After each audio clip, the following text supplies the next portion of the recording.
just explain it. Oh well. This is the battery replacer. They're drawn on a napkin in a restaurant from visitors,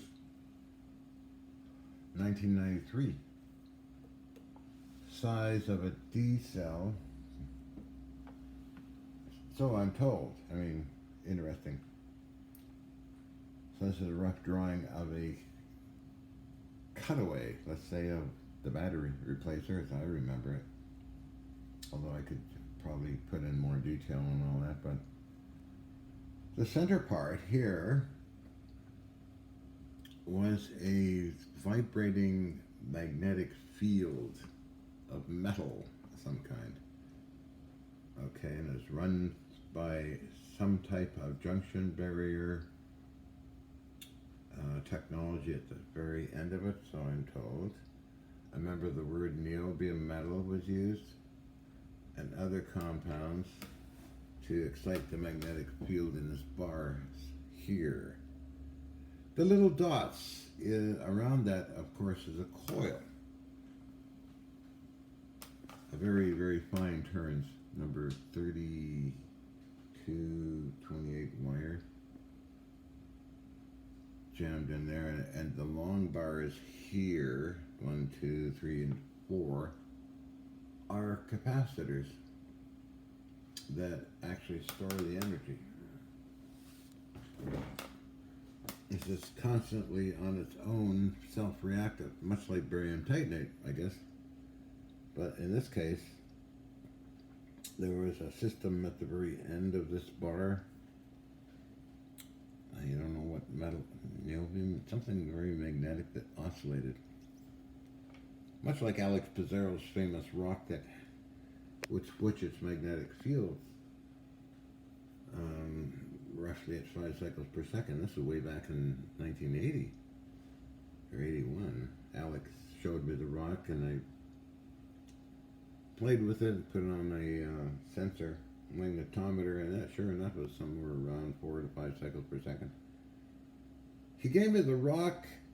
He was trying to find more of them in Arizona, but could not. Returned, gave me the rock. Roland later, years later, showed up to observe the rock, put it on a string on it, hung it from the back of a chair, and it actually would spin, change its magnetic field. And Roland took it to Germany to the Max Planck Institute. I don't know what they ever did with it, but I'll have to get all the German documents I have transcribed into English to see, because some of it was written up in Esquire magazine. Anyway, so this was confirmed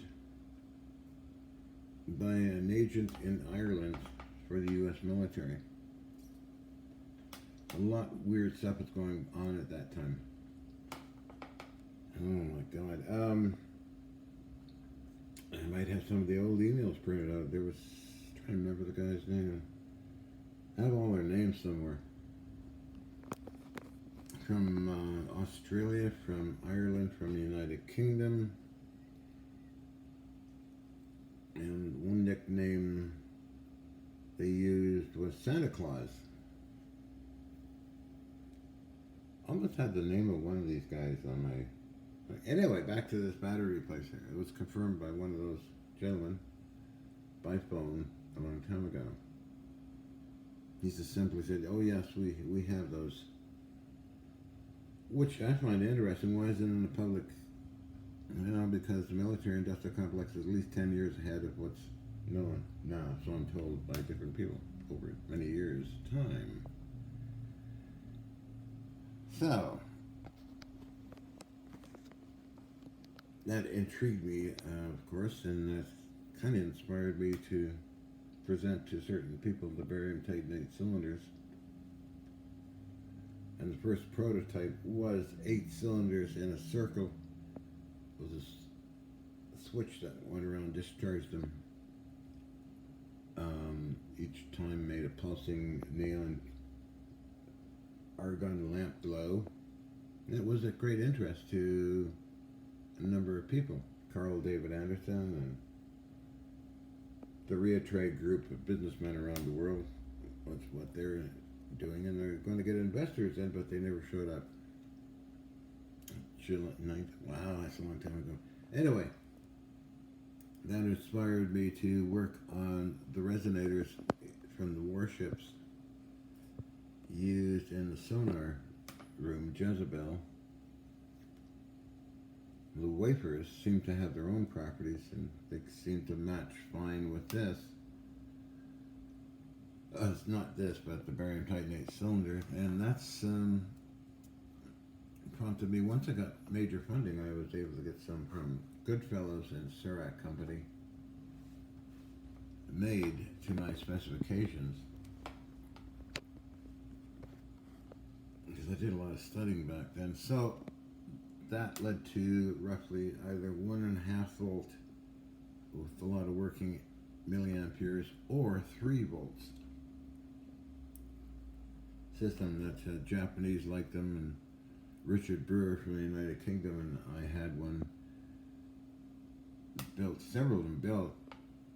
Took them to Canadian Research and Development people in Vancouver, Canada, and they put it on their table and said, you can do whatever you want with it. And they said, well, we don't know what to do with it. You take it to the military, which upset Richard quite a bit. He was looking for a factory type situation where these things can be manufactured, but it never happened. I don't know even if Mr. Wasser from Global Scaling in Switzerland got anything going. I don't know. And many people came, sponsored me, and then I made the units, and then here, have them. They're yours. You paid for them, so I don't know. Anyway, that's the story of from one of the contractors that would visit me and show me things all the time. So anyway, whatever it's worth, that is the battery replacer unit.